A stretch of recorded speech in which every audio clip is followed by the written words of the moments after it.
আগে তোমরা এই ভিডিওটা দেখো, তারপর আমি কিছু কথা বলছি, অবশ্যই শুনে যাবেন। তুমি বোর্ড খাটা কেন পড়েছো? ওই তো মানে ওই মেয়েটা বোর্ড খাটা কেন পড়েছো? তুই বোর্ড খাটা কি জন্য পড়েছো? তুমি মুসলিম নও, তুই বোর্ড খাটা পড়ছো কেন? মুসলমানদের বললাম তো, মুসলমানদের বললাম তো, এই মুসলমানদের বললাম না এই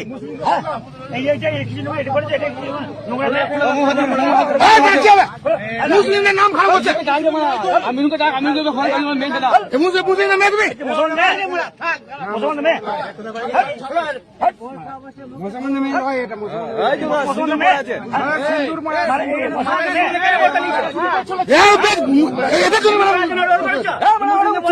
কাকি কাকি ও কি হয়েছিল, কি করছিল কি করছো? আপনার সঙ্গে কি করছিল?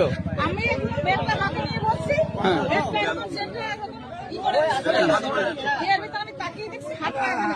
আমি সঙ্গে সঙ্গে এরকম তাকিয়ে নিয়েছি। আমি মনে মনে ভাবলাম কি যে এই মেয়ে দুটো ভালো নয়। আমি বুঝতে পেরেছি, কারণ ওরা বলতে পারছে না কোথায় নামবে। বারবার জিজ্ঞেস করছে কোথায় নামবে, ওরা কিছুতে বলছে না কোথায় নামবে, কোথা থাকছে। তখন আমার সন্দেহ হয়েছে, আরো সন্দেহ বাড়ছে। তারপর দেখছি যে এর সৌভিসরা করছে, এর সৌভিসরা করছে। তখন আমার আরো সন্দেহ। তারপর আমি মনে মনে ভাবছি আমি নামি, ওরা কোথায় নামবে। তারপর আমি ওর দৌড় দেখবো ভিতরে কি আছে। এরপর দেখছি যে হ্যাঁ ঘটনাটা সত্যি। 500 টাকা নিয়ে 500 টাকা নিয়ে ফোন করে তো ভিডিওটা দেখে কি বুঝলেন আপনারা? কিছু বুঝতে পারলেন? ভাগ্যে সেই চোরটা ধরা পড়েছে। যদি ধরা না পড়তো তাহলে এখানে কিন্তু মুসলমানদের বদনাম হতো। আমি কিন্তু কোনো ধর্মের কোনো ধর্মকে ছোট করার জন্য এই ভিডিওটা বানাইনি।